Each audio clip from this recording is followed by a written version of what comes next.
60 Minutes Overtime. 60 Minutes celebrates the life and work of correspondent Bob Simon. He died on Wednesday, February 11th, at the age of 73. Bob was best known for his work as a CBS News foreign correspondent based in Israel. Are you more famous in Israel than in the U.S.? Yes. People know you by your first Oh, name? yeah. They pronounce it sort of, it's not Bob, it's Bub. You know, Bob. Thank you, Bob. Okay. They all say it the same way, it's Bob. Producer Andy Court traveled with Bob to Israel for a story in 2013. We like to go to a restaurant, it's kind of crowded, but we're going with Bob Simon. Oh, Bob? Sure. There's always room for Bob. I think he's sort of a celebrity there. I mean, he's lived the history in a way that few of us have. They left when the North Vietnamese came into the area. Fresh off a reporting stint in Vietnam, Bob started covering Israel in 1973. Men wounded by war on their way home. And he stayed on the story for more than 40 years. This is Israel's most advanced position on the southern front. There's news all the time, but the basic conflict between the Israelis and the Palestinians has been the same for decades.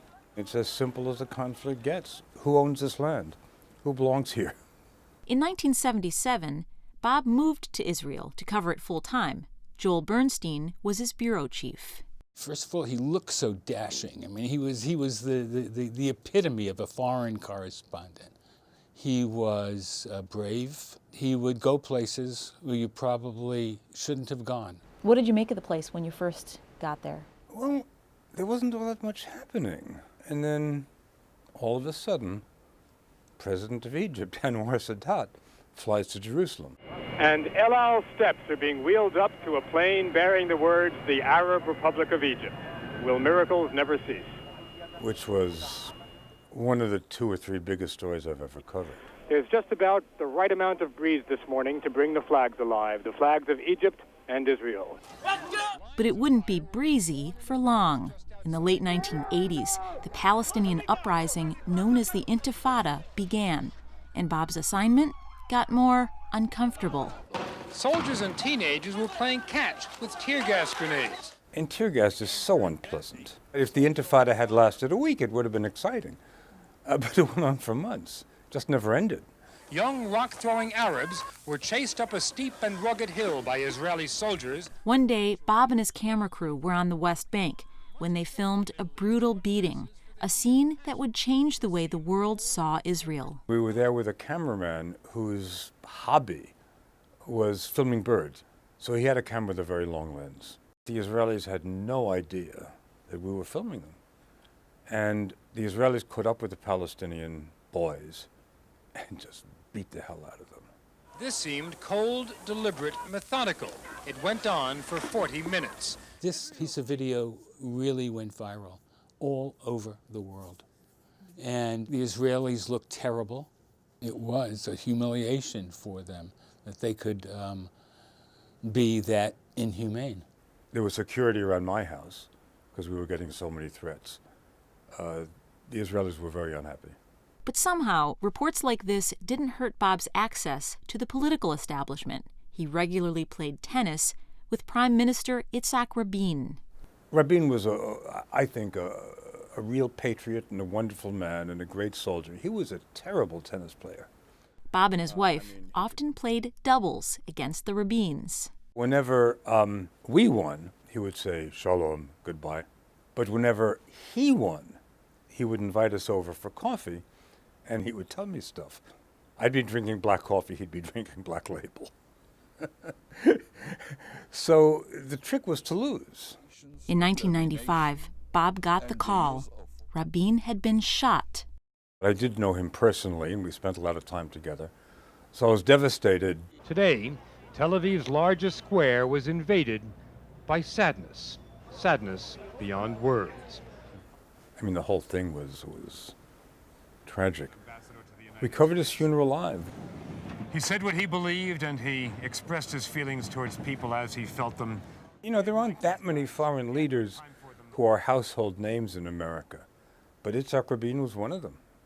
After Rabin was killed by a Jew, Israel was in a state of confusion.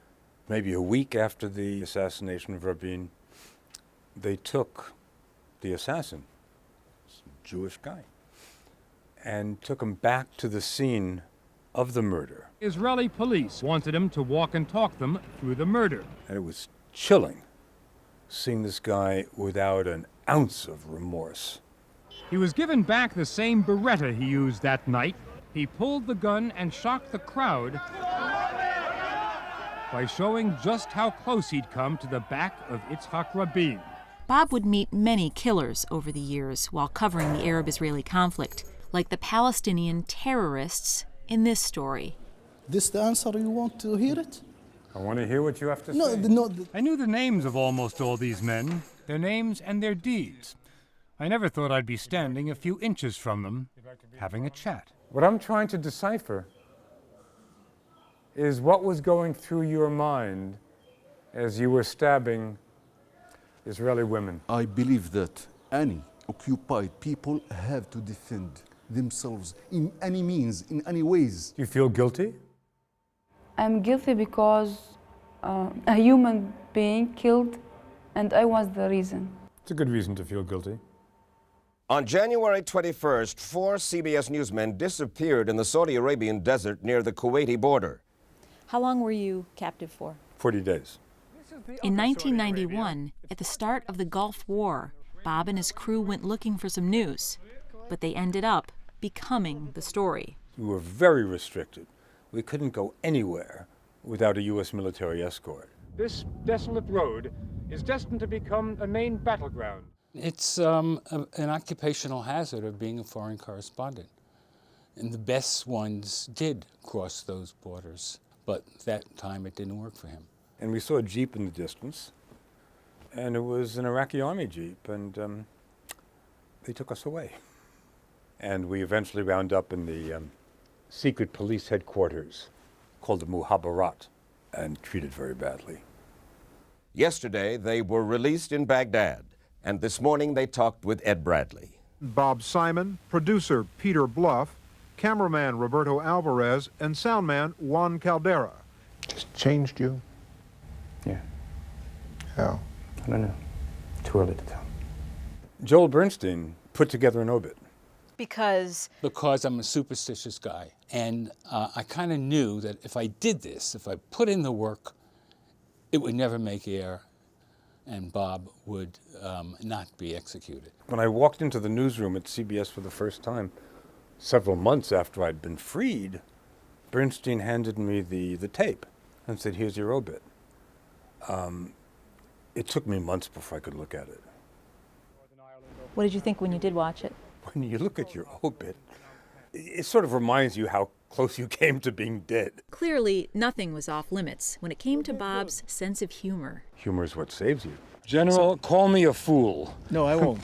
And we saw that trademark wit when we asked Bob for some wisdom on the Middle East conflict, a story he covered longer than almost anyone. What you have here is the whole of Israel practicing its national sport. Bob pointed us to a report he once did on Matcott, Paddleball, basically, but so much more.